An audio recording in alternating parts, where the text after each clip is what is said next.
हमारे साथ हैं सुपरफास्ट वंदे भारत ट्रेन में सुपरफास्ट मुख्यमंत्री नायब सिंह सैनी। सर, आपके द्वारा एक के बाद एक लगातार सुपरफास्ट डिसीजन जो हैं वो लिए गए हैं, चाहे सरपंचों का जिक्र कर लें या फिर टीजीटी अध्यापकों का जिक्र कर लें। हाल ही में कच्चे कर्मचारियों को पक्का करने के लिए कमेटी का गठन किया गया है, उस पर कब तक जो है वो अंतिम फैसला जो है वो आ सकता है? नहीं, देखिए, वो फैसला सारा का सारा उसको वॉच आउट करके और रिपोर्ट देंगे। हमने कहा है कि जल्दी ही इन सब के बारे में विचार करके आप एक रिपोर्ट सबमिट कीजिए, सरकार उसके ऊपर कोई निर्णय लेगी ताकि लंबे समय तक जो हमारे कर्मचारी हैं उनको सम्मान दिया जा सके। उसको लेकर के हम कटिबद्ध हैं। हम अपने भाइयों के सम्मान में, किसी भी कर्मचारी के सम्मान के अंदर हम कमी नहीं आने देंगे।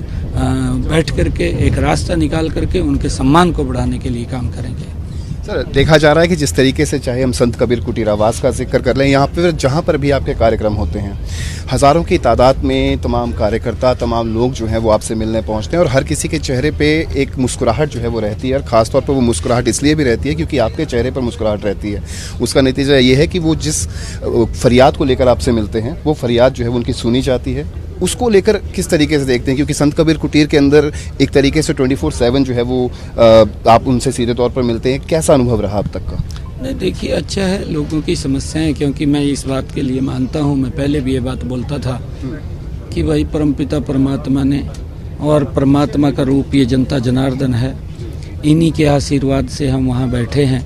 और मेरी ये ड्यूटी है कि जब भगवान ईश्वर ने ये समय दिया है तो मेरी भी ड्यूटी है कि अगर कोई व्यक्ति मेरे पास आए और मेरे फ़ोन से उसका काम हो जाए तो भाई मन्नू तकलीफ नहीं होनी चाहिए उसका फ़ोन करने में, मैंने तुरंत कर देना चाहिए।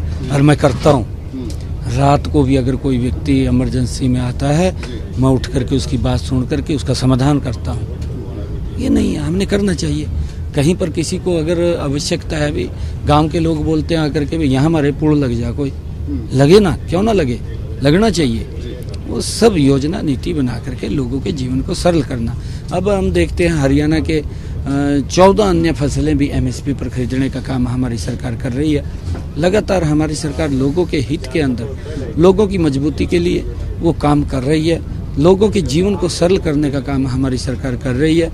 चाहे आयुष्मान कार्ड, चिरायु कार्ड हो, 5 लाख रुपए का अधिकार दिया है, चाहे प्रधानमंत्री आवास योजना के तहत मकान बना करके देने का कार्य हमारी सरकार कर रही है, चाहे हर घर के अंदर नल और स्वच्छ जल पहुंचाने की बात है, चाहे प्रधानमंत्री उज्ज्वला योजना के तहत गैस का कनेक्शन घर में पहुंचाने की बात है।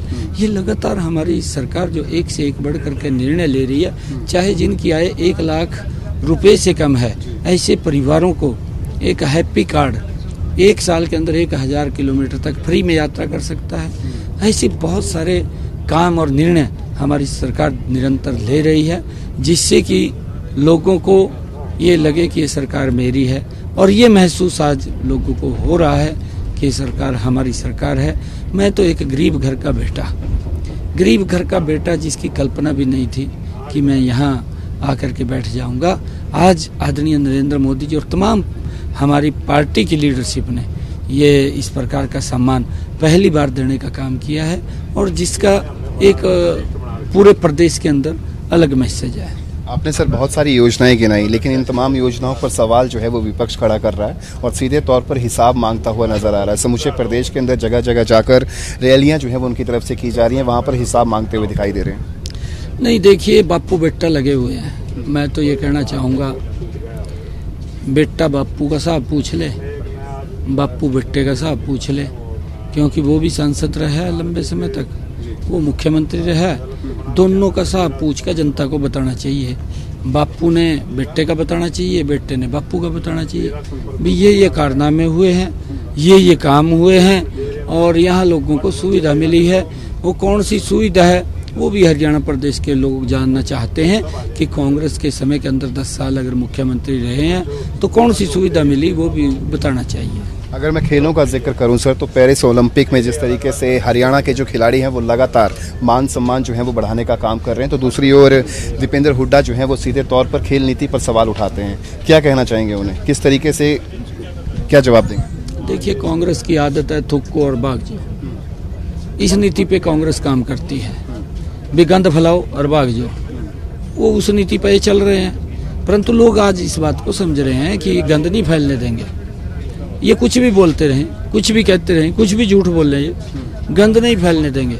इनका सुपड़ा साफ करने वाले हैं। ये झूठ बोल करके सत्ता में आए हैं, केंद्र की सत्ता में अगर 5-4 सीटें इन्होंने बढ़ा ली तो कांग्रेस ने पंजाब अलग अलग इसके अंदर स्टेट्स के अंदर जिस प्रकार का षड्यंत्र के तहत वहाँ के इन ढांचे को, संघीय ढांचे को भी कमजोर करने का काम किया है।